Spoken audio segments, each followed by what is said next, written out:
So, hello everyone, it's great to see you all here. I know each of us is very excited for this wonderful session, and special thanks to Vaibhav Bakkar, our new Google DAC lead, for arranging this session. I request Vaibhav to come forward to say a few words. Yeah. So,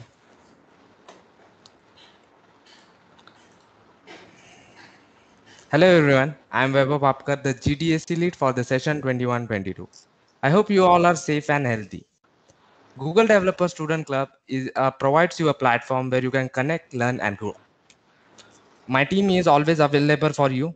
You can connect us through any platform you wish. There is an amazing techie and non-techie journey ahead, so stay tuned and buckle up your belt. Let's go. Thank you, Vaibhav, and all the best for the upcoming year. Moving forward, I have a question for you. Do you guys love desserts? Spam in the chat box which desserts you love. So let's move to the chat box. Put some names of the desserts, guys.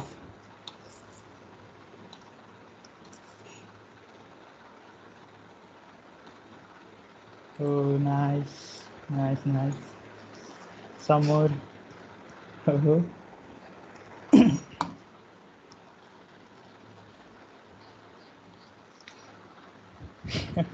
nice one. Don't you guys love the desserts? Please put some names. Yeah, nice, nice. So, I see many names in the chat box. Oh, wait. Do you know Android versions are named after the desserts like Lollipop, Kit Kat, Eclairs, and others as well.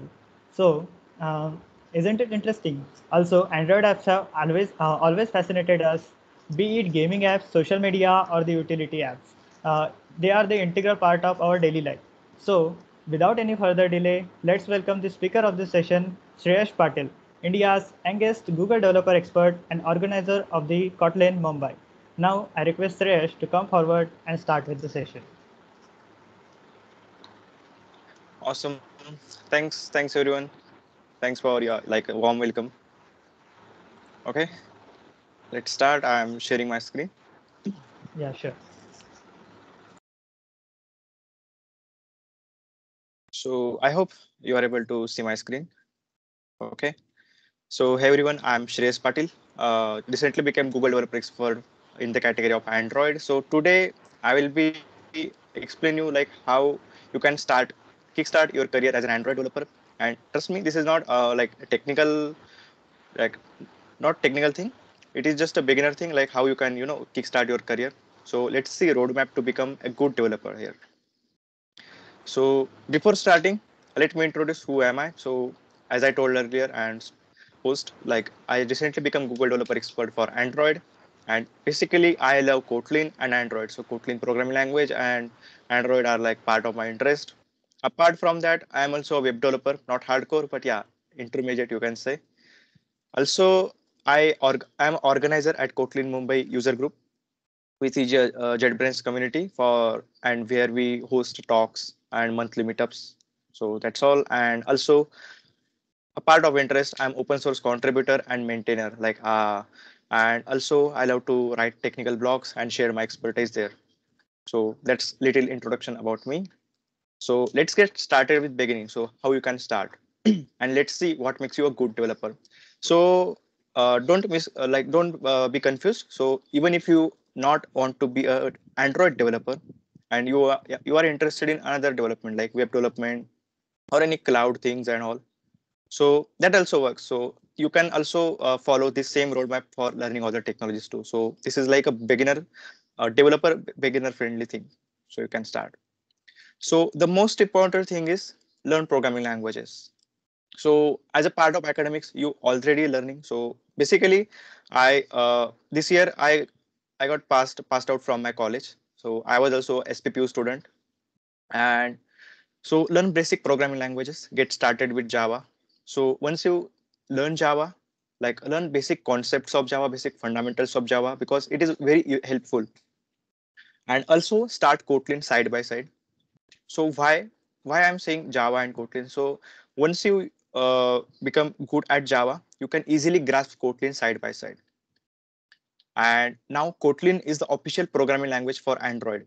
So Google in 2018 declared that Kotlin will be official and first-class programming language for developing applications in Android.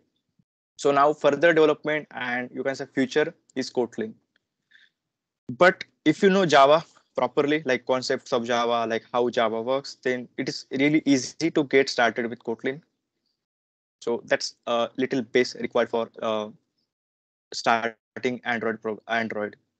So Kotlin and Java, I would say, must learn programming language. Then focus on concepts. So while doing academics, while doing college, you will get to know about these concepts. And I know everyone studies just for getting marks, right? But while getting marks, also make concepts clear, like OOPS concept, object-oriented programming concepts are really very helpful while developing Android applications or any kind of application, not only Android. Even if you're even if you want to become a good developer, these all concepts will be very important. So learn software engineering concepts like methodologies, agile, and all things. You will get this stuff in, I guess, third year. So yeah, and eventually, if you're not interested, then you will automatically get this knowledge of these things while you are working. So don't worry if you are not able to grasp it. And always be good in core concepts and fundamentals. So fundamentals and core concepts in IT, like how computer works, how computer science works, like what happens when you declare a variable and what happens under the hood. Because in engineering you will get to know about this concept, like you might learn about microprocessors, like how machine translates bytecode and executes it and all things. Then most importantly, version controlling system, Git. Because when I started development, I was not aware about Git. I came to know about Git like very lately. And yeah, I hope like everyone should get to know about Git, because this is a very interesting thing. We will talk about more it later in upcoming slides. And yeah, most importantly, learn to use GitHub, like how to use GitHub and all for learning. Then be good in the subject areas. So you will learn these subjects in your engineering academics.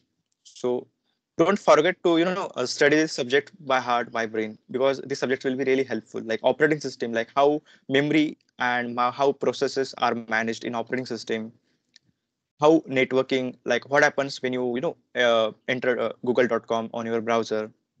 So this kind of core concepts will always help you in development. So whether it is Android development or whether it is web development, means overall software engineering concept, like these subjects will be very useful. Then databases. Then there are again types in database, SQL, NoSQL, how this database works and all. Then basics of data structure and algorithms. So not very deep, okay?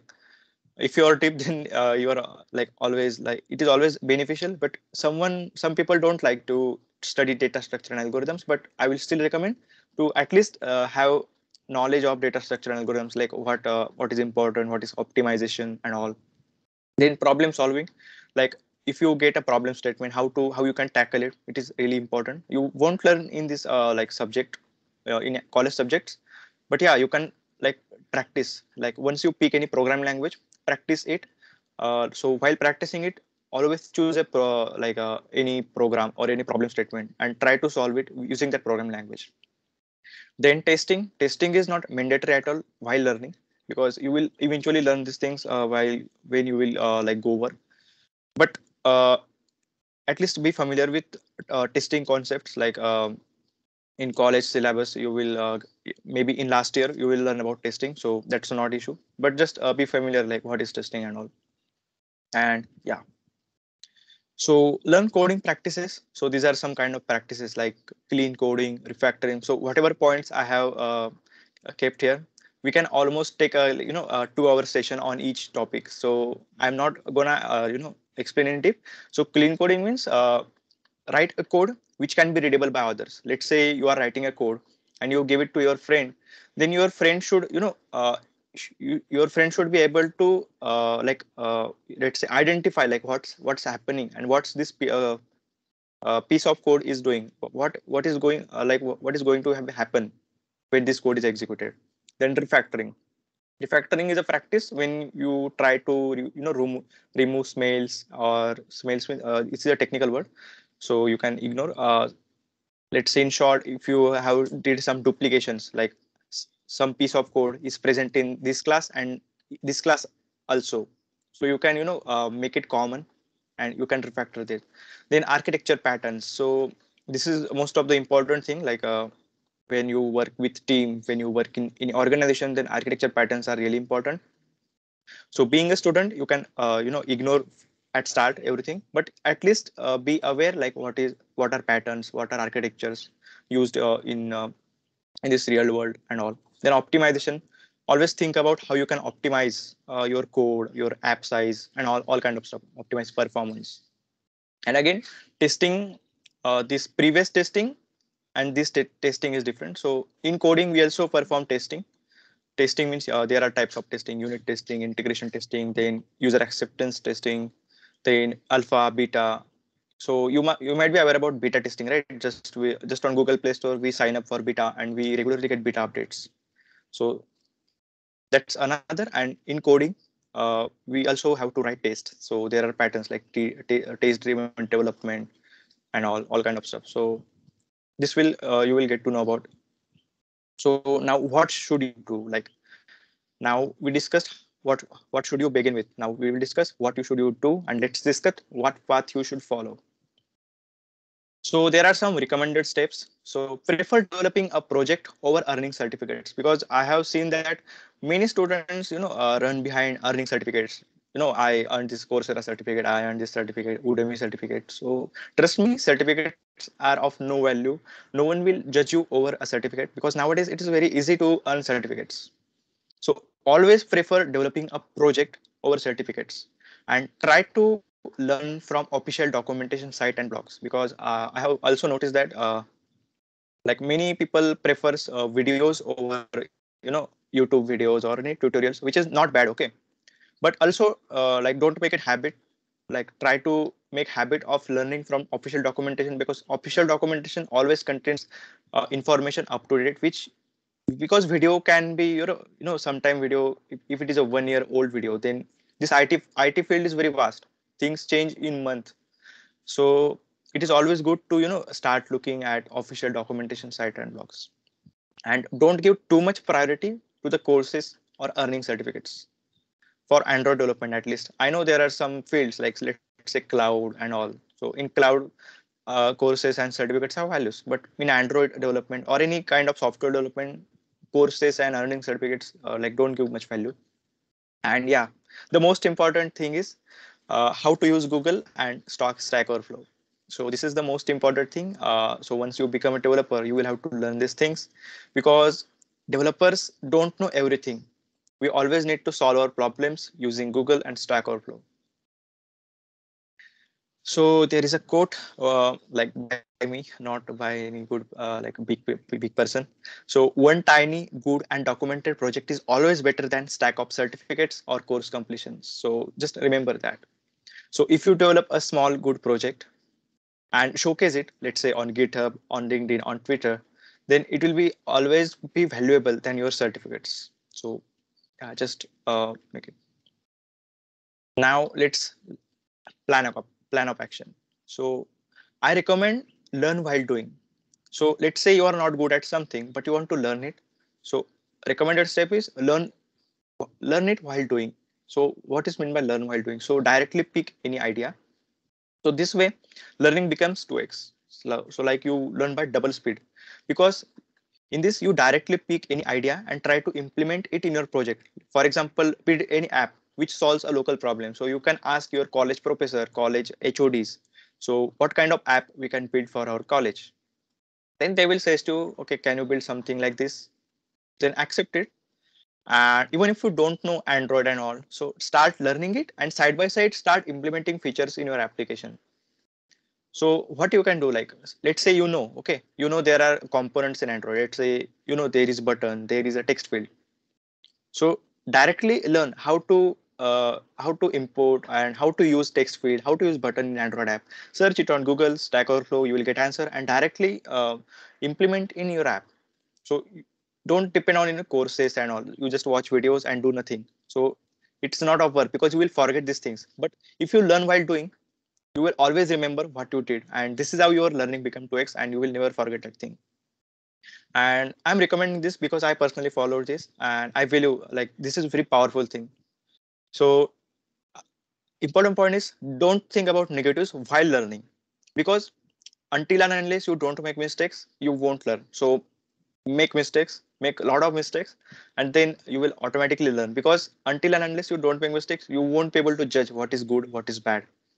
So nobody directly nobody is directly hardcore programmer. So we make mistakes. Not even big companies, they are perfect, right? We always get updates, bug fixes, and all. So this is process. So understand this and don't think about negatives while learning. And remember, you won't learn this unless you don't make mistakes. So once you are done with application development, like once you develop your app, then publish it. Like if it is small app, maybe for college, then you can share with any link. If that app is built for end customers, end users, then publish it on Google Play Store. It will be very valuable. Like you will get a lot of satisfaction by publishing your app. Then uh, build very simple and sample project. If you are not if you are not interested in developing real application for learning, then just get started with simple and sample project, toy project, you can say. Let's say around us there are so many applications like Zomato, Uber, Ola. Then you can try to clone these applications in your own. Like you can build simple apps, and if you want very simple, then just make to-do application, which will just take your notes and will save it in data mobile database itself. So you can try to build some projects like this. Always document your code, because what happens when you build any project and after let's say 6 months or 1 year you are looking at code, you will you will be surprised, you will be confused like what I did. Because if you are learning so fast, you will eventually learn like how like best practices on and all. So you will always judge your code, your own code, after many years, like what I did, like I should do that, I should have done that. So always document your code, and it will be really very helpful. Regularly maintain your project, fix bugs, add new features. Let's say you started a very basic idea, very basic app. You have published it or not published it, no, doesn't matter. Always try to add new features. Okay, how you can add new features to it, how you can fix bugs, like if there are any. And make it open source. So open source, like make it open source on GitHub, make it accessible to public. And making your code open source makes you very confident. So confident in the sense, if you have done something, maybe if you have done some any mistakes, then people will let you know politely that you can do this and all. So you can improve yourself by making it open source. And also it gives confident, it makes your interviewer confident as well. So if you are if you are in interview, and if you send him your repo link, he can directly take a look at your code, your coding style, and he will be sure about your coding skills. So this is always a good choice to making it open source. Then next thing is best practice. So read others code. So why I'm suggesting this? Because I personally learned Android and any kind of development, but just by reading others code. In free time, I always go to GitHub, read my friends code, read any other organization's code. So on Twitter and LinkedIn, I have some e-friends. So whenever they share project, I always read their whole code, like what they did, what like how they implemented something, and this is how I learned code. So many good projects available as open source on GitHub. Even if you look Signal app, some months ago, Elon Musk tweeted about Signal app. Everyone started using Signal. So Signal app is open source on GitHub. Like its backend code is available, its Android code is available. So you can always read how they implemented any kind of feature. Then Telegram is also open source. Telegram's Android source code is also open source on GitHub. And there are so many good apps which are available on GitHub. Then some open source libraries you can take. And reading code helps you in learning better, basically. For example, read how libraries work, which design pattern is used, how something is implemented, and how it is designed. So you will learn about these things while reading others code. And you will not learn these things while doing any course, while doing any certifications and all kind of stuff.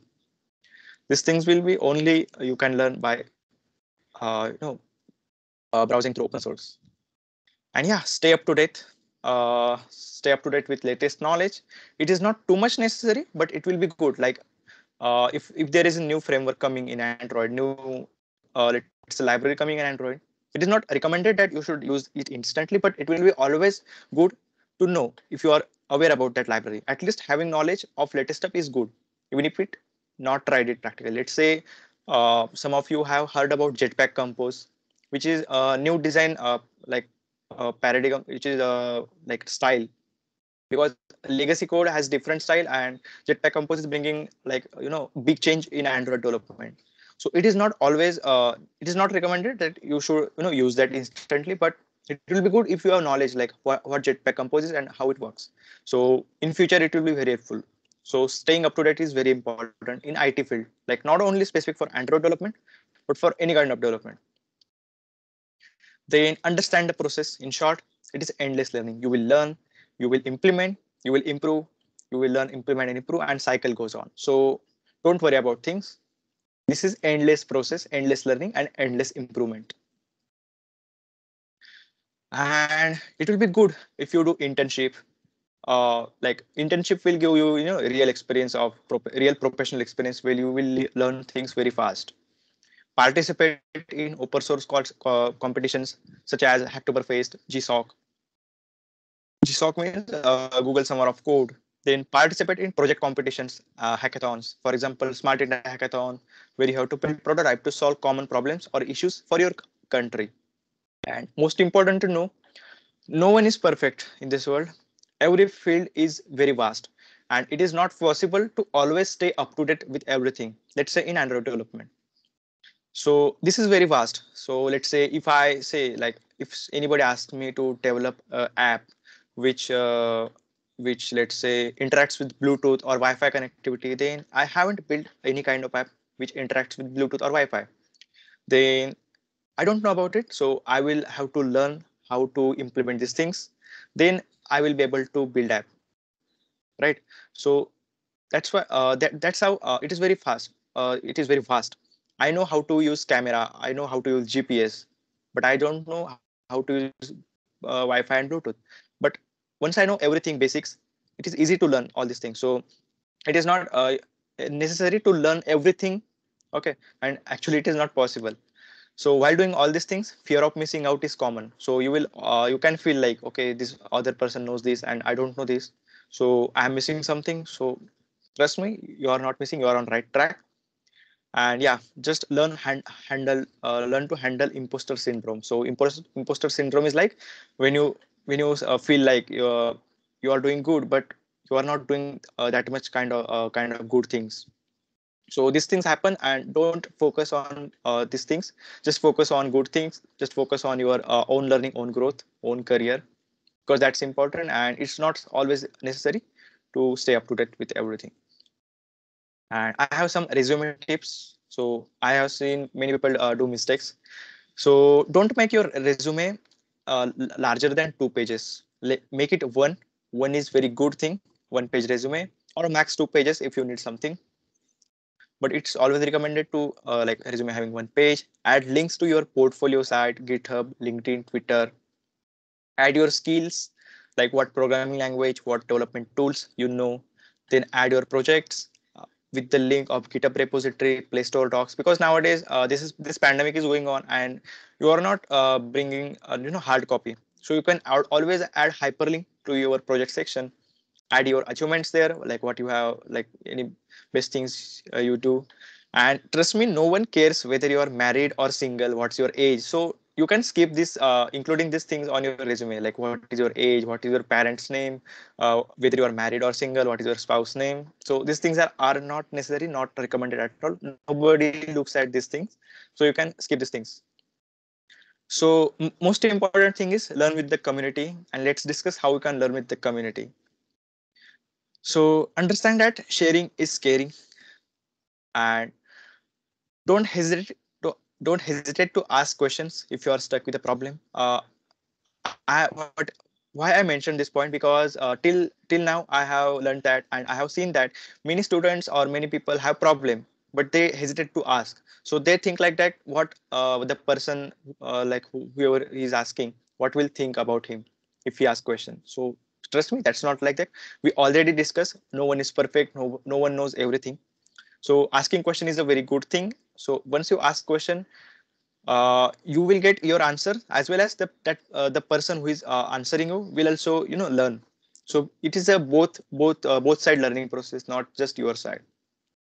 And always help others if someone asks you any question or any kind of doubts, then always be available to help others. Make a group of people, share your learnings. Like now you are a college student, so you are free to make groups and make group of like-minded people. So you can start sharing like what you learned today. Each and every person of group might be from different domain, like one is web developer, one is front end, one is back end, one is Android. So you can always share your learnings together, and this way your learning becomes too fast, much fast. And be part of communities, local communities. So Google Developer Student Clubs, like right now I'm speaking at, is is a kind of community, and it's for college students. So it is really very helpful community.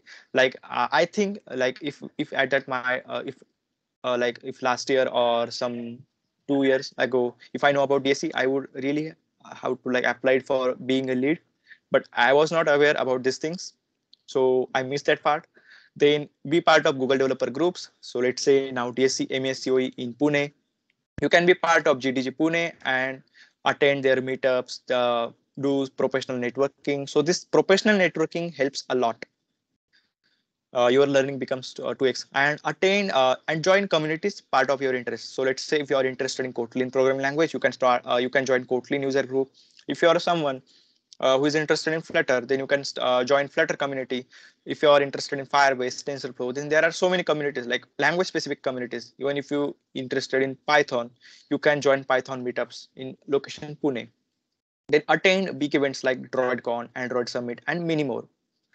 Uh, in such events, you will learn about many advanced things, as well as you will do good networking. Like you will meet with like-minded people over the world, not only in India, not only in Pune, over the world, and this will be very helpful for staying in connections and all.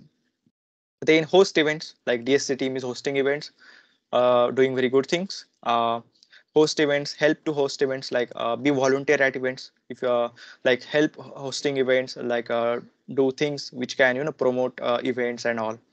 Then join Slack communities. So Slack is a application where you can join any organization or any community and share your things there. If you're not aware about Slack, then just search for Slack on Google or Play Store, or you'll see like what is it. Then how can you contribute from your side? Let's say now you are a expert, or maybe you are intermediate, now you are a good developer, and you want to share your things with others. So how can you do that? So speak at events, just like I'm speaking now, and create a quality code content and make it open. Let's say your coding skills are now very high, or not even high, even if like no high, low, and all these things. So make any code, make it open source, make it open on GitHub. So if anybody need help, they can take a look at your code and learn things from your code as well. Then write blogs and share your learnings. So if you learn something new which is like unique or not even unique, but if that thing is not easily available on internet, you can start writing blogs and share your learnings. Or if you are interested in creating a video content, like if you want to be a YouTuber, then do that. Share your learnings on YouTube and help others. Then ask or answer questions on Stack Overflow. This is a very good thing. Like it is always like good to ask questions if you are stuck with something and nobody like if that question is not existing already. So only do that because otherwise there is no point in making duplications. And if you know answer of some things, then answer that on Stack Overflow. It will be very helpful for everyone, literally.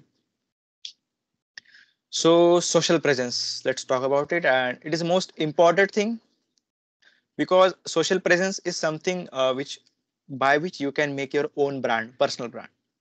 So build your own portfolio and showcase your skills and work. So Likewise, I have my own website, shrespatil.dev, where I have created my portfolio where I showcase my skills, my projects, and all kind of stuff. Be active on social media, for example, Twitter, LinkedIn. Actually, I came to know about these things very lately. Like I was not active till I got into engineering. So I started using social media when I was in second year of engineering. Then from these things, like from that, I built like good networking with people, make good friends. Then this is most important thing: follow good people on social media. So if you are someone like follow people of interest of your own domain. Let's say if you are in Android development, then follow Googlers, Google developer experts on Twitter, who shares regularly good things, good updates. Then follow some people who are at good companies and doing good, like playing with tech, high tech stack and all kind of stuff. Like, and it is also not important. Like, just follow people who are active and share your big small achievements there. Like, let's say you have open sourced your code on GitHub, then share it on LinkedIn and Twitter. You have your repo has reached, let's say, 150 and 200 stars, then also share it on GitHub, Twitter, LinkedIn. So indirectly do share your work, and don't hesitate to self promote your work. So nobody is going to promote your work, so only you will have to promote your work. So don't hesitate to do that, because you are doing good things, you are helping others, you are not doing anything for your personal like self things. Now most importantly, use GitHub. So use GitHub to showcase your work, to build tools which is helpful for other developers. For example, libraries, APIs, sample apps. Contribute to other projects by reporting bugs, issues, like or fixing bugs and adding new features. Like if you know any repository, like any big open source repository, and if you came to know about any bug, then file it. It will be helpful for that community to fix that. Or if you can fix it, then raise a PR. And if you can add new features, then suggest them. If they agrees, you can add new features there. So GitHub is, if you are not aware about GitHub, so GitHub is a code collaboration platform in short. So you can collaborate on code, like having multiple people, multiple developers on a single code base. So this is a collaboration platform basically. So showcasing work. So while showcasing work, always sure about write clean and readable code. So don't name your variables like A, B, C, D, that kind of thing. So document code if necessary. Like your code will be read by so many people in the world. So if some part of code is tricky or complex, then add documentation like why you did this and why you have written this kind of code there. Then add main documentation like readme documentation, add proper license guidelines. Okay, these things you can learn while exploring GitHub, not recommended at all.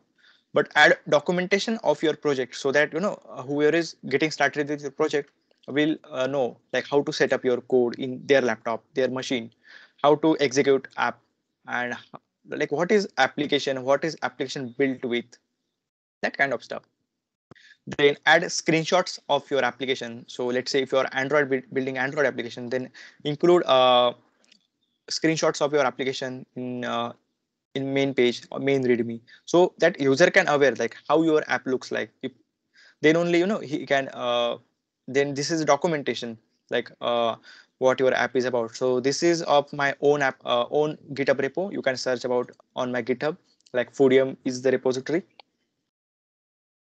Then this is most important thing: pin your important projects. So in GitHub, on GitHub, you have a facility to pin some projects. You can pin up to maybe I guess 6 projects. So let's say you have so many projects, but you want to focus some main projects. Correct? You want to focus some main projects, then you have to pin your project. Let's say I have pinned these 6 projects from myself, and I remember I have almost around 80 or 85 GitHub projects so far, GitHub repositories. So among them, I have pinned these 6 repos. So it is always helpful. So someone visits your profile, someone visits your GitHub. Maybe he or she is a recruiter. He can know like what are your important projects, and he or she can easily see these projects and send you call for interview. So that makes another confident, like it makes you confident basically. And yeah, use productivity tools. Actually, I came to know about these tools very lately, but that's why I'm telling you that you are a student and you should be aware about these things from start. So use tools like Trello, you track Jira board for managing your project.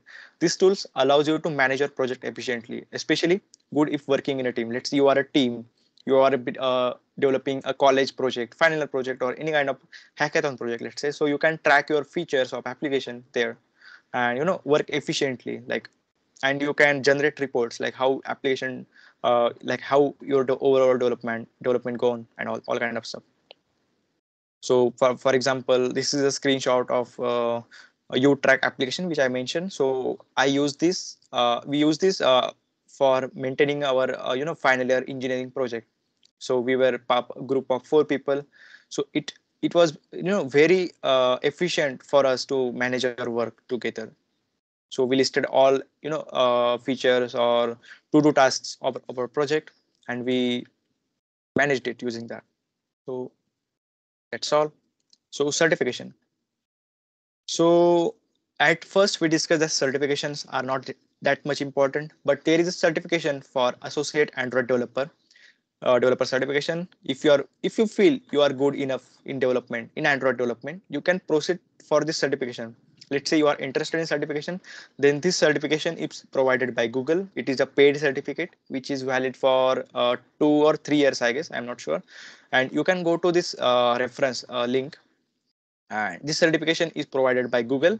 And once you earn that certificate, then you will be certified Android developer by Google. So yeah, it will be very helpful for you, like, to go and explore further career opportunities. And life of a developer. So this is overall for all development, not specific to Android development. So it is not like whole day goes in coding. Okay, you don't do coding all day. You are a part of team and you have to make decisions by mutually agreeing with each other. So you have to respect your fellow team members and all. You have to get feedback, and you will get feedback from your team members. You have to be a team player, collaborate with development and testing of a product, then build quality product with quality code and good UI UX, user interface and user experience. And so only this part of this part is doing code. You will be coding and all things. So you will be responsible for your tasks. So if something goes wrong, something is good, then you will be responsible for your tasks. So this is a life of developer in the organization. And yeah, sharing some resources, so how you can get into Android development. So there are free resources for projects. Let's say you are college student right now, so you can opt for GitHub Student Developer Pack, and this pack is really awesome, I would say. And after this session, please go to GitHub Student Pack and apply for your pack. Then in this pack, you will get to know you will get access to so many paid resources for free. Let's say you want to learn AWS, you will get it for free. There are many paid like JetBrains, IDs, IntelliJ, PyCharm, or any kind of ID. You will get free coupon for a paid version. Then Firebase is very good thing for making small projects, like, or in a hackathons and all. So Firebase provides database, cloud notification, authentication, and all kind of stuff in simple steps. So while learning, you can always take a look at these resources. Then Heroku is a free cloud platform where you can host your backend apps and all kind of stuff. And then DigitalOcean is also same as Heroku. Then AWS free tier you can use for building some basic apps. But I would recommend this Heroku and Firebase, because it saves your time better than AWS. And there are some learning resources. So official site of Android development is very vast and very good to learn. Then Android has official blogs. You can always take a look. Like Googlers always write about latest stuff there. Medium. Then there is an official YouTube channel by Android developers where you will get latest updates or any new thing if available. Then for learning Kotlin, you can go to kotlinlang.org, and it is, I will say, one-stop shop for learning Kotlin. It has everything you will need to get learn about Kotlin programming language. So do that. Then there are Google Code Labs. Code Labs are a good thing. Like, I personally prefer this. Like, because they teach you step by step. I will show in upcoming slide. Then official Android GitHub sample repositories. Uh, so GitHub, sorry, Android and Google has their account, organization account on GitHub. They regularly update their sample repositories there. For example, there is a IO schedule Google IO schedule application. You can take a look at it code, and it is always up to date. You know, they always make their code up to date, samples up to date with the latest technologies. Then if you are again interested in a valued course, then Udacity Nanodegree is a good course for Android development, and they teach you good things. Like I personally haven't did this because I am not interested at all in certifications and courses, but everyone is different. So as per your preference, you can do that. Then there are unofficial resources like Mindocs, Pro Android Blogs, GitHub repos. So you can always take a look at these resources. Mindocs is very good thing to get started with Android development. Their open source repos, their blogs, articles are very awesome. And I personally referred the sources of Mindocs while learning Android development. So you can take a look at that. So we mentioned Google Code Labs, right? So this is how Google Code Labs look like. They teach you everything step by step. Like let's say you want to add a Google Map in your Android app, you will learn all these things step by step, like how you can get set up, quick start, add Google Map, add marker, everything step by step. So this is very good stuff to start with. So that's all about like how you can be a better developer. And trust me, this all things together, if you remember these things, you will become a good developer for sure. And this was not technical at all, but this is all about practice and habits, making habits.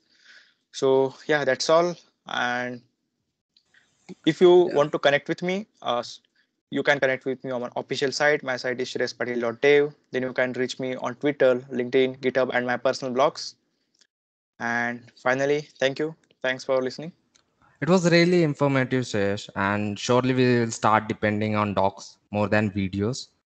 Most of us here are curious about how do you become Google developer expert at such a young age. You said that you passed out recently. Correct. So it will be great if you share your journey. Okay, sure. I would be happy to share my journey. So just like you, I was a student and I started learning development from. So okay, I passed out from SSC. I did my SSC, my 10th examination. Then after 10th, I decided to um, go in diploma in IT. So I was like, I was from childhood, I was interested in IT things, software things. So I was sure that I have to do IT development, but I was not sure about which domain. Okay, so I started my diploma. Then in first year, we taught C and C, I guess data structures and all kind of stuff. So in second semester, we went to attend a workshop, a paid workshop, and that paid workshop was about Android development. And trust me, that workshop was shit. Like it was not worth to attend that workshop, and we thought like my money wasted. So we literally did not understood anything, and speaker was not even good. So we were a group of friends, went there, we learned nothing. So after that workshop, I decided I will never attend any workshop. So that was my first and last workshop till date. So I decided to learn everything on my own without any courses, workshops, etc. And at that time, I had laptop which was a very low configuration, like 4 GB RAM and i3 processor. Then I have limited internet connectivity, so like 1 GB per month, okay, not per day. So video was not option for me. So this is how habit of reading documentation helped me. So uh, 1 GB per month and videos are not possible, right? So that's why I downloaded Android Studio from my college Wi-Fi. So I stole my college Wi-Fi password someday, and I downloaded Android Studio and installed on my machine. And it was like my machine was very slow. So it took me around 1 hour or 45 minutes even to watch that compilation and build processes. But that was not blocker for me because I was interested in learning Android. So in 2016, like in February month, I started to learn Android. Then, as I mentioned in slides, okay, learn by doing. So I thought, okay, I should do something. I should have to build application, and I have to learn while building that application. So I picked idea. I decided, so at that time I was learning C programming language, okay, not even Java. So I decided to learn Java side by side as well. So I learned Java, Android, everything side by side. So as I said, I was learning C programming language. So I decided to make a application which help others to learn C programming language. So I built my first app, which took me around 1 month to develop. So I built my first app, C programming course, and published it on Google Play Store in June 2016. So in that case, this is how started. That app is about theory, all kind of theory parts, and you can say you can watch some code snippets there and their output. So this app was like at the time this app was like first thing which provides theory as well as programs for learning C programming. And that app has till date now 500k plus downloads, like 5 lakh plus installs. And once that app became active, I put ads in that application, and this is how I started earning with this app. So I earned good amount still till date. So later on I started solving some common issues. So I thought I should have to solve some common issues. So I developed application diploma alerts.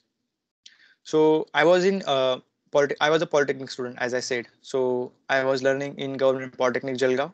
So I'm from Jalgaon district, Jalgaon city. So I built diploma alerts at that time. So diploma alerts is simply what, just like we have SPPU University, right? So official site of these universities is not always great. You don't get update on time. Let's say result is announced, your friend tells you, and you then check results, right? So that's thing. So I built an application which alerts students, like if there is a new thing, let's say timetable is available, I will put alert, and all diploma students will get that. So that kind of stuff app I built and published on Play Store, and till date it has around 50k installs. So yeah, then 2017 I was in second year. Then our team took part in Smart India Hackathon 2017. So we were the youngest team to reach there as well. We built app for Ministry of Ayush Mantralay. You can, it is all about Ayurvedic things and all. So we built app for Ministry of Ayush. We were the finalists there. Like we don't won any final, but we were finalists there. And yeah, then later on, our college HOD told me, can we build app for notice board thing? So yeah, we built app for notice board, our college notice board, GP, Government Polytechnic IT department. So what was that notice board app is about? So teachers and faculties and HODs will have access to add content, and all students will able to receive alerts. So let's say if something is available, let's say unit test is here, they will upload timetable in that notice. They will add information, and students can see that information and can comment on that, like comment, like, and all kind of stuff. So that kind of build app I built. So till date I always learn while doing this common projects, like projects which can solve real issues. So my hard work never wasted because of things. So whatever I built while learning was always useful for someone. Let's say I built for first app C programming, it was used by 5k, 500k people. So whatever I build, and you should be doing that as well. So choose a project which can help someone, so that your project and whatever you work you did in it won't be ever like wasted. So in 2018, we again took part in Smart India Hackathon 2018, and at that time we were building passenger security application for Ministry of Railway. So if any passenger feels any problem, he can file FIR there, right from mobile application. So at that time we were finalists, but we did not won anything, but we learned a lot. So in diploma final project, we developed application Secure Me, which was like a woman safety application. So we built application so that whenever woman feels she's in danger, she can click that button kind of thing. Then automatically recording, voice recording of 10 seconds, photos from rear and front camera, and message will send to the trusty person, so that that trusted person would be aware about that woman's like woman's condition, current condition. Then later on, I graduate, like I passed out my diploma. Then my one of the professors told me, "Can you build website of for Government Polytechnic Jalgaon?" Our college was using a site which was developed in 1995, like very old design, very bulky design kind of thing. And when my professor asked me this thing, I was zero in web development. Like I have never developed any website till that date. So I said yes, I will develop. I said yes, even if I don't know. So I developed site of my college in 20 days, like while learning web development, HTML, Bootstrap things on W3 schools, and side by side implementing it in our college website. And this is how I learned web development as well. So yeah, there are so many use cases where I never dedicatedly learn any programming language. I always learn programming or any kind of framework just while working on a project. So this is how like my college website helped me in learning web development, and you can take a look at gpjalgaon.org .in, I guess. You can take a look like how I develop. Then I've done with my diploma, and I took admission at engineering college in Pune, DY Patil College of Engineering Pune. Then after coming Pune, I learned a lot and all, because Pune is very good city to, and it really provides good environment for if you are a tech person. Because some things which I missed in Jalgaon in my current city was fulfilled by Pune when I come to Pune. Then in 2019, I started actively using Twitter and LinkedIn. I made so many connections. Then again, like diploma alerts, I developed application called PU alerts. So maybe some of you might be using it. I'm not sure. So PU alerts was same application used for SPPU alerts. Let's say SPPU site. How is it? Like how you don't know when the result is declaring. You don't know when exams schedule is coming. So I developed this app for students to learn to get like up to date with SPP alerts. So until the date, I was not good at Kotlin programming language. So I decided to learn Kotlin programming language, and I was not good at it. So till date, I was good with Java only. And Kotlin came in 2018, and I started learning it in 2019. So I thought I should start Kotlin. So what I did, I started learning Kotlin while building PU alerts application. So I never learned Kotlin like how to write program simple code, and not like that. I learned Kotlin programming while developing PU alerts application. And so this is how like my learning also grown, and I also help others to um, get to know about SPPU alerts. So that PU alerts app has till date, I guess, 10K downloads. Then again, I developed some applications for my college, DYPCOE, like some management information system like apps or teacher guardian apps.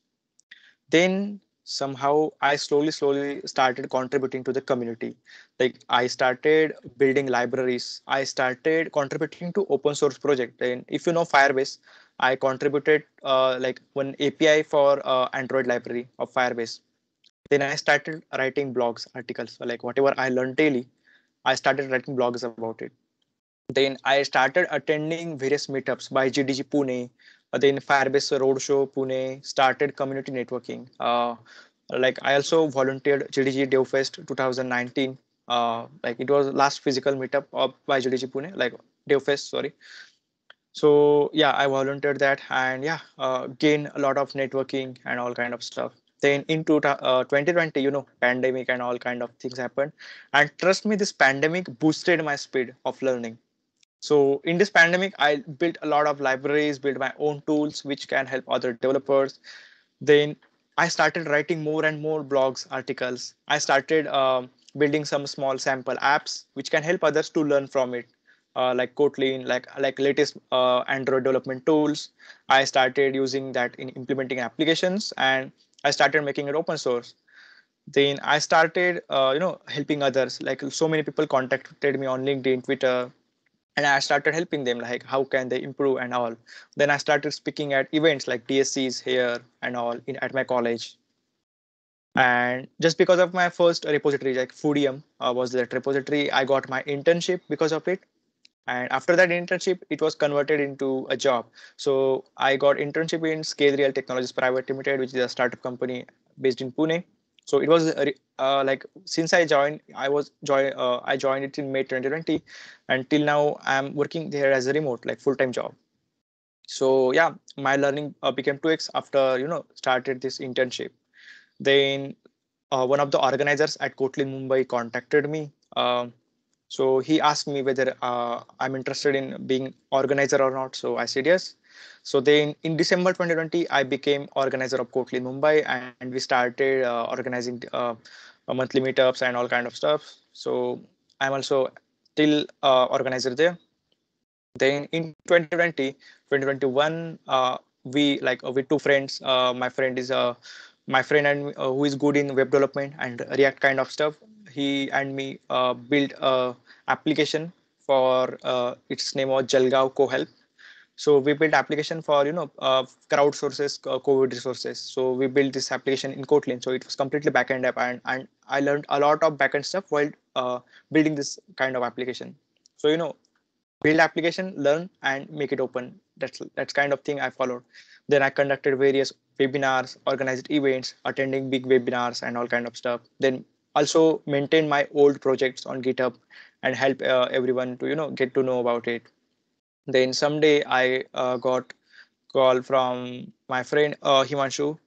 So he was a Google developer expert. Like he's a Google developer expert for Android and Kotlin.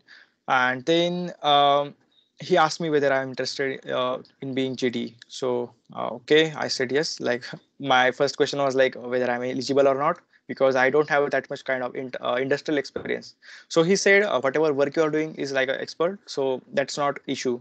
So this is how I became GDE. Like I took two interviews for being a GDE. Like and last interview was like with Googler, the actual Google employee, and this is how I became a GDE for Android recently. And that's all journey about it. So far my conclusion is like what should you do?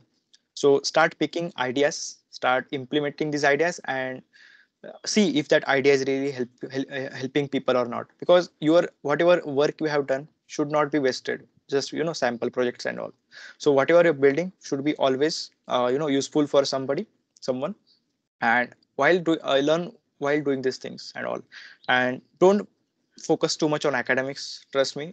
This is really waste of time and all kind of stuff. So focus on learning everything on your own, be self-taught developer and all kind of stuff. Only these things will be helpful for you.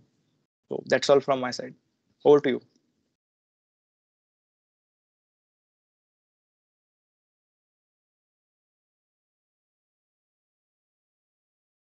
Hello. Yeah. So, Manav, can we start with the code quiz? Sir. Thank you, Shreya. That was amazing. I'm sure all of us are inspired by your journey, and we hope that we can also make the position of GP some. Cool. That's awesome. Is my screen visible? Yeah, Mano. Okay. Start joining, guys. So, guys, we'll be starting with our Kahoot quiz today, and the pin is over here 3012072. The rules are simple, and as always, have prizes available. And this time, it's not only just JetBrains. So join in, guys. I'll be sharing the link in the chat section.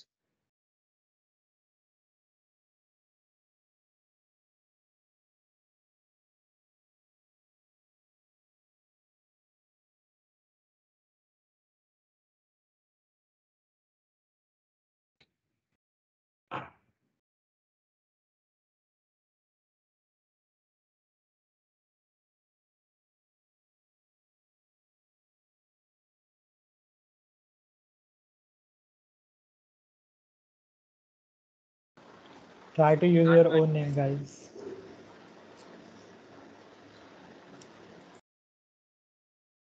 We've got 30 attendees. Let's get up to 50 at least.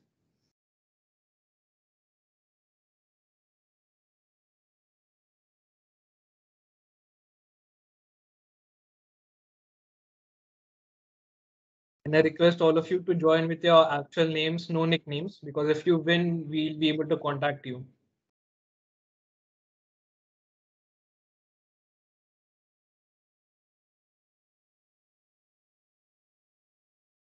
We have 54 participants. Let's wait for two more minutes. Yeah. Start joining, guys. There are some awesome prizes at the end. Don't miss this chance.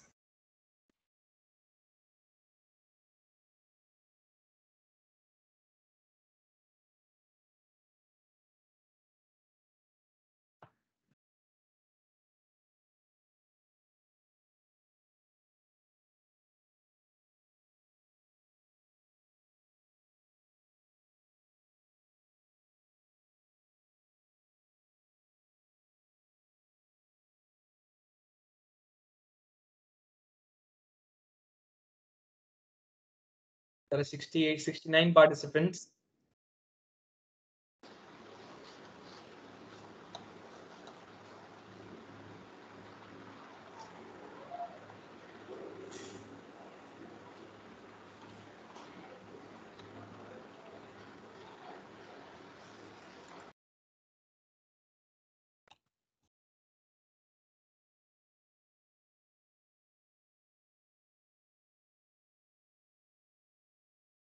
Vaibhav, should I start? I guess still are joining. Let's wait till 80.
I think we should start.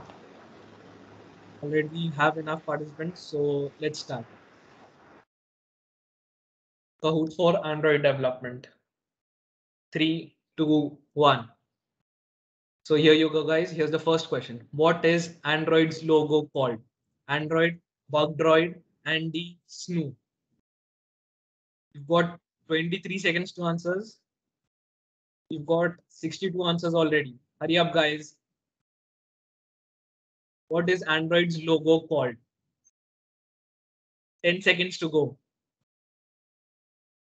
Android, Bugdroid, Andy, or Snoo. 3, 2, 1. Time's up. Okay, 52 of you got this correct. That's wonderful. So Android's logo is called Bugdroid. If you got it wrong, don't worry. We've got a lot of questions ahead. So let's get on. Here's the scoreboard. Phoenix is at the top position, followed by Sushrut, and third position is occupied by Chayan. Tanya is at the fourth position, and Sarthak is at the fifth position. Good going, guys. Let's look at the next question. What is the name of Android 9? Marshmallow, Oreo, Pie, Lollipop. What is the name of Android 9? 20 seconds to go. We've got 60 answers. Marshmallow, Oreo, Pie, or Lollipop. 10 seconds to go. The name of Android 9.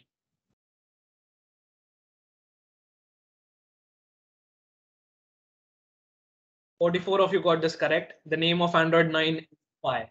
Let's look at the scoreboard. Sarthak Rahane has moved up to the second position. Git has moved to the third position. Tanya is still at the third position. And Arpit has reached the fifth position. Phoenix still maintaining the lead. Let's look at the third question. True or false? Android release are always alphabetical. True or false? Android releases are always alphabetical. True or false? 20 seconds to go. 77 answers, and there are still 10 seconds remaining. Hurry up, guys. Android releases are always alphabetical. True or false? 48 of you got this correct. Congrats, Congo to them. Phoenix still maintaining the first position, followed by Sarthak Rane. Git is at the third position. Arpit is at the fourth position now, and Bitcaster is at the fifth position. D underscore S underscore 2803 has hit an answer streak of 3. Good going, guys. Let's look at the fourth question. Which company developed Android? Microsoft, Apple, Google, Android Inc. Which company developed Android? 20 seconds to go, guys. 70 answers in. Microsoft, Apple, Google, or Android Inc. We've got 83 answers, 10 seconds to go. The faster you answer, the more chances you have of reaching the top. 30 of you got this correct. So 47 of you answered Google, which is incorrect. Android Inc. developed Android. Let's take a look at the scoreboard. Git has moved on to the second position. Sarthak Rane is at the third position. Chayan is at the fourth position, and Supriya is at the fifth position. Combo break. 5 players just dropped the answer streak of 3. Oh, sad for them. True or false? Is Kotlin an object-oriented language? True or false? Is Kotlin an object-oriented language? 10 seconds to go. 75 answers in. 5 seconds to go. Is Kotlin an object-oriented language? True or false? 68 of you got this correct. Let's look at the scoreboard. Sarthak Rane has moved on to the top position, followed by Phoenix, Chayan, Mithali, and Git. Sarthak Rane has a streak of 5 correct answers in the sixth question. Who started Android Inc? Google, Rich Miner, Andy Rubin, or Android Rubin? Who started Android Inc? Google, Rich Miner, Andy Rubin, or Android Rubin? 15 seconds to go. 75 answers in.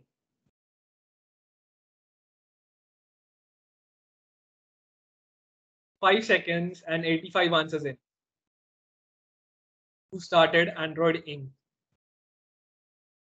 The correct answer is Andy Rubin. 48 of you got this correct. Let's look at the scoreboard.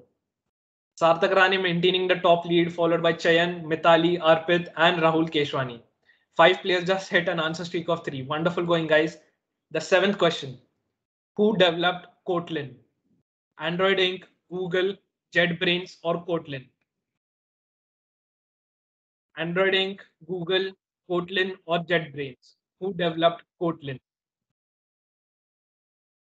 5 seconds to go. That was my assistant. I'm sorry for that. 53 of you got this correct. JetBrains developed Kotlin. Let's look at the scoreboard.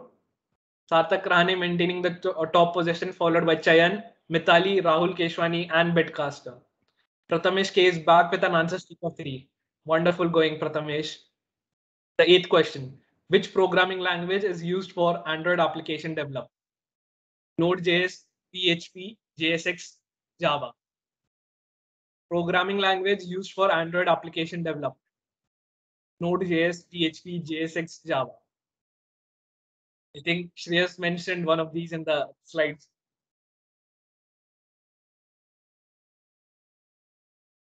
"86 answers in 5 seconds to go.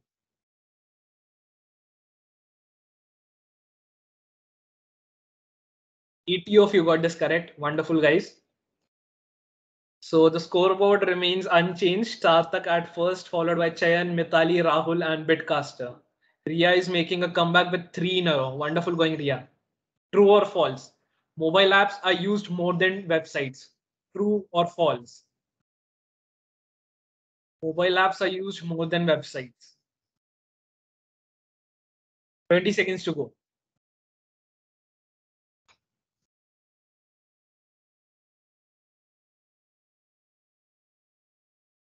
"10 seconds to go with 86 answers. 76 of you got this correct. So it is true that mobile apps are used more than websites. So Prathamesh has moved on to the 5th position with the scoreboard remaining same. Rohan is back in the game with an answer streak of 3. The 10th question. Mobile apps can be developed in how many platforms? only Android, only iOS, web-based platforms, or multiple platforms?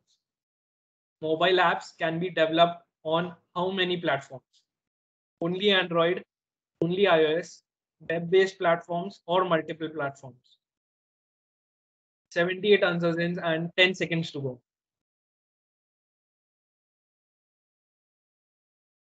5 seconds to go, guys. Hurry up.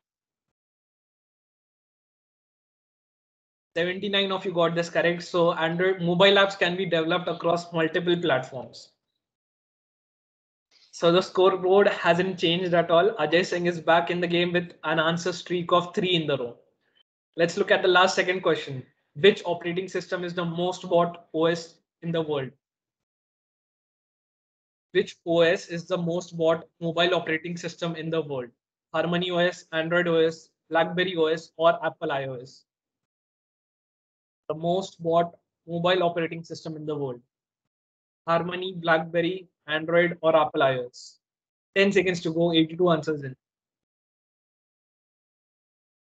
5 seconds to go.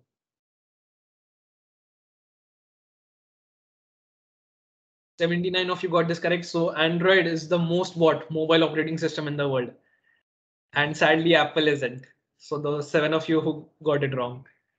So the scoreboard hasn't changed. Adi is back with an answer streak of 3. The last question. Which among the following was the first Android smartphone? Which among the following was the first Android smartphone? HTC Dream, Nokia N900, Motorola Droid, BlackBerry 8520. The first Android smartphone. HTC Dream, Nokia N900, Motorola Droid, or BlackBerry 8520. The last question, 5 seconds remaining, 86 answers in. And the time's up. Oh, this was a tough one. HTC Dream was the first Android smartphone. 29 of you got this correct. Kudos to them. Let's look at the podium, the final result. At the third position, we have Rahul, 11 out of 12. At the second position, we have Chayan with the same score, 11 out of 12. And at the first position, 12 out of 12, is Sarthak Rahane. Wonderful going, guys. Kudos to you. The runner-ups are Priya and DS underscore 2803. Good going, guys. Please drop your Instagram handles in the chat section and please DM us for the result. And for the prizes, we have sockets from GDSC Mesco, pens from GDSC, and some stickers, and some amazing stickers. Plus your favorite $475 worth of JetBrain coupons. Thank you guys for playing the game. It's been wonderful playing with you guys. Now let's move on to the Q&A section. Shreyas Yevle, please go ahead. Yeah, thank you, Manav. It was an exciting game, and I am sure all the participants must have enjoyed it. Now, after this amazing session by Shreyas Patil, you must be having some questions or doubts in your mind. So feel free to put your doubts or any query related to basic programming stuff or Android development in the chat section. You can ask any doubt related to programming or chat or any Android stuff in the chat section. Okay. Cool. I would be happy to answer your queries. Yeah. So the question is, how can one publish his or her app on the Play Store? So what actually is the process? Okay. So if you have built app and you want to publish it, then you will have to register for your developer console. So just like you open your cloud account, right? You have to, or any email account. There is a Google Play console, developer console. You have to sign up for it, and it is not free. You will have to pay $25, which is around 2,000 rupees in India. So we'll have it is for like one-time fee, and once you own that account, you are free to publish many apps as you want. So first of all, you have to opt for this developer console account. Okay, that's true. So the next question is, can you tell the complete roadmap for Android development? Okay. So actually on this talk, it is not possible, but I would say just search on Google Mindocs Android development roadmap, and Mindocs has really designed it well. So they will tell you like how, like it is a GitHub repo actually. So in that GitHub repo, they have mentioned like what things are important to learn in Android development and all. So just search on Google Mindocs roadmap for Android development, and it is up to date actually. So I would recommend that. Okay. So someone is asking, how can one track downloads Mhm. on Google Play Store for his or her app once it has published? Okay, traction. Okay, means Yeah, promoting, right? yeah, yeah. So yeah, once you publish your app, share with your friends, and actually, there is a quote by current CEO of my company. If your app is doing really good, and then you don't need sales team, right? So once you build a quality app, then just promote it on Twitter, LinkedIn, Facebook, or any kind of social apps you use. Spread it to your family, then they will spread it to their connections. Like I will give example. If you are building a social app, then promote it on social media like Twitter, Instagram, LinkedIn. If you are building a students app, let's say question bank related like app, or let's say I built PO alerts, diploma alerts. So how I promoted, I promoted it on students platform. Like I spread it in college groups, college WhatsApp groups, then college forums and all kind of stuff. So my app was really doing good. Like people trusted my app, and this is how that app spread in other colleges, other cities as well. So that's how you can promote your app. And there is also paid promotion available. Like if you are open for paid promotion, let's say you will have to invest some money in it, like Facebook paid promotions, then Google AdWords, where you can advertise your apps. You are using an application like Instagram you use, right? So while using Instagram, in stories or in post, you see many ads, right? Install this app and all. So you can also do that, but yeah, you will have to invest some little amount there. Okay. So the next question is, I took admission as IT engineering after 12th. What should I do as a beginner? Okay, as a beginner, as we discussed inside, you should start learning basic programming languages like Java, Kotlin, and while learning engineering things, just get to know about this concept like operating system, networking, which I mentioned in slide. And yeah, while doing projects, make a project like it will be helpful for usage and not just for project. So make a project like it will be used by someone. It can be used by some people like real people, not just as a project. So maintain your good profile on social media, make your good resume. So that's how you can do things. Yeah, yeah, right. So the next question is, are a number of installs a good metric to measure your app's success or daily active users? uh, Actually, daily active users are more important than number of installs, but still number of total installs is also good because people look at it, right? Let's say WhatsApp has maybe some billion installs. So this is not active install, but still we think. But if you are earning from app, then that earning will be based on active users. So yeah, active users is always important. So actually, uh, maintaining active users is main task in Android development, like any kind of development. Yeah. So the next question is, what are the opportunities for UI and UX designers in Android development? There are so many opportunities. So basically, I'm not good at design, but some of my friends are really good in design. So yeah, UI UX designer is like if you know coding as well, so it will be plus. If not, then that's also not issue. There is still scope at every product company for UX designer. So first of all, UI UX designer designs like how app will be look like, then developer starts working and implementing it. So yeah, if you want to start UI UX designing, then learn tools like Figma, Adobe XD, that these pre tools. Then there are some good people on Twitter, LinkedIn, like one of my friend is Spiky Sanju, like his name is like that on social media. He's really doing good in designing stuff. So I learned much of designing from him, like UI UX designing, so you can also learn that. Okay. So the next question is, what should be preferred, VS Code or Android Studio, and reason for that? Okay. So actually, Android Studio is developed by Google. Google, like it is a port of IntelliJ, JetBrains IntelliJ, which Google team has added some, Android specific components, like we can say. So in VS Code, there is no editor for Android UI. basically. So we can do, but we can't do like more efficiently it on VS Code. So Android development provides you all kind of stuff, like you can debug your applications, you can install, like can directly run your applications by single button. You can manage your SDK, you can manage your virtual devices, emulators, you can manage your code. There is a drag and drop support for UI. So that kind of support is only available on Android Studio and not in VS Code. That's why you should prefer Android Studio for native Android. And if you're doing Flutter development, let's say, so Flutter is doing good with VS Code. So VS Code is good for that kind of stuff. So if you are a Flutter developer, then go for VS Code. Yeah, true.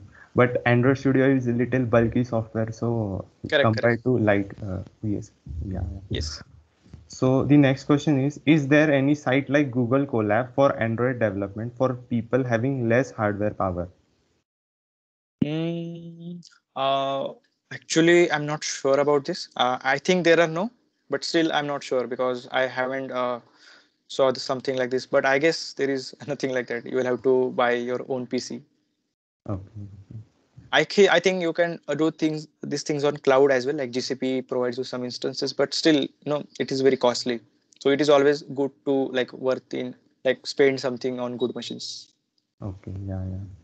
So the next question is which programming languages are necessary for app development? Okay. So for Android app development, you will have to be good at Java and Kotlin. Now Kotlin, actually, because Kotlin is future, and Android has recently launched their new UI toolkit, UI development framework, which is a Jetpack Compose, which completely now removes dependency of XML things, which was in Android earlier. Now we don't need XML to design layout. We can do design and development in Kotlin. So Kotlin is good to go. So Kotlin is just for native Android development. So if you want to be hybrid, if you want to develop hybrid apps, cross-platform apps, let's say Android apps and iOS apps in one code, one source code, then you should learn Flutter, then Dart language. Or if you are a React developer, then you can get started with React Native. And yeah, React and Flutter are really doing good nowadays. Like you can learn that as well. But if you want to be a native developer, and native development is not going anywhere in some like future years, so having knowledge of native will be always good. So be good at Java and Kotlin. Means obvious. This is a important thing. And Flutter and React Native, if you are good, then it is always a good. Okay. So what should be preferred for beginners, Java or Kotlin? So while learning in college, I would recommend Java. Okay. So after getting knowledge of core Java, like basics of Java, like how inheritance and all kind of OOPS concept work in Java, then you can start with Kotlin, which is functional programming language, and it provides functional programming. Then it provides object oriented. So we'll get to know handle it better after learning Java. Even if you start directly Kotlin, that's not issue, but you will learn a lot after moving from Java to Kotlin. So that's all. Okay. Does prior knowledge of web development is helpful to start with Android? Yes, knowledge of, let's say you are good in React, then you can pick Android development as well. And if you're a backend developer, then it is a plus. Like you can be a full stack mobile app developer. Let's say you will develop a backend, then you can develop your Android front end for that. So you can do both kind of stuff. Like I would say explore everything. Like even I would say while you are in college, explore everything, explore each and every domain, and find like what are you most interested in. Like for me, since I started, I learned a lot of domains, but I stick to Android because of my personal interest. So I know web development, I know a little bit of cloud, I know front end, I know back end, but Android was always there for me. Like I was sticked around that. So I choose Android as my domain after exploring everything. So I would recommend explore everything and choose your domain accordingly. Yeah. So what are your thoughts on KMM and KTOR? Yes, KMM is a Kotlin multi-platform framework coming by JetBrains, which is in alpha right now. But it's really doing good. Like some production companies like Netflix, then Tinder, you are aware. So they are using KMM for in production apps. So it is always good. Like KMM will bring good days in development. I would like I'm definitely sure, because it gives you native performance on shared code. So this is always a good thing. And Ktor is a really good backend framework developed by JetBrains, and I have personally tried it. There is my repository called NotiKT on my GitHub repo where I have developed Android app as well as backend with Ktor. So Ktor is really doing good. You might be aware that Kotlin provides coroutines and all kind of stuff, like great Yeah. features. So Ktor is based on that. Ktor lets you leverage the coroutines and all kind of features which Kotlin provides. So both are really good, like KMM and Ktor. I'm fan of those both things. So someone is asking, should we first learn programming language, all the concepts, or should we learn programming language and side by side do development? Okay. So while initially you should be like good at programming language, let's say just basic things like how to declare a function, how to declare a variable. So that thing should be learned first, and then after after you are good at basics, core concepts, you can directly start picking an idea. So like in initial 1 or 2 years when I develop apps, I was not good at concepts of networking and all. Still, I was able to develop apps, right? So it is not always necessary because you will eventually learn these things while doing. So just get good knowledge of programming first, like how to basics of just syntax and all kind of stuff, like how which syntax are provided by this language and all. Learn that and directly development you can learn while development. Okay, yeah, yeah. So the next question is, sir, how do you got the confidence as a speaker? Okay, this is interesting question. Like, yeah, I forgot to speak at this in slides. So till last year, as if I remember, if you look at me at April 2020, I was not even good at English. Okay, I used to speak broken English, like English mixed with Marathi, Hindi, all kind of stuff. Like I was from rural area, Jalgaon, and Jalgaon is not good at English. Like we learned full diploma in Marathi. Okay, textbooks were in English, but our professors used to translate book in Marathi. So we never actually learned English. So I learned English after coming to Pune. Then while living with my roommates, I like roommates improve my English. Then college, then slowly I as I mentioned in slides, I started like giving talks like this event. So in such talks as well, like first like initial times I had some fear, like whether I will do good or not, whether audience or public will understood me or not. So while speaking at such events, then after internship, I interacted with many clients, many people around the work. So it automatically got improved. So I would say, don't fear about communication. Even if you don't know English, not good at it, don't worry. You will automatically learn it. Like I automatically learned English by working in company, by speaking at such events like DSC, MSCOE, because last year when I talked, I was not even good at, like I literally started talking in Hindi in between after got stuck with English. So even now I'm not good at English. Okay, I would still need some buffering to load some English words. So even now I'm not good, but yeah, after speaking so many times, I get good confidence. Then after interacting with so many people, got confidence to be as a speaker. Okay, yeah, that's true. So the next question is, so as an Android developer, will it be good to learn Ktor for the backend or Django Node.js is preferred?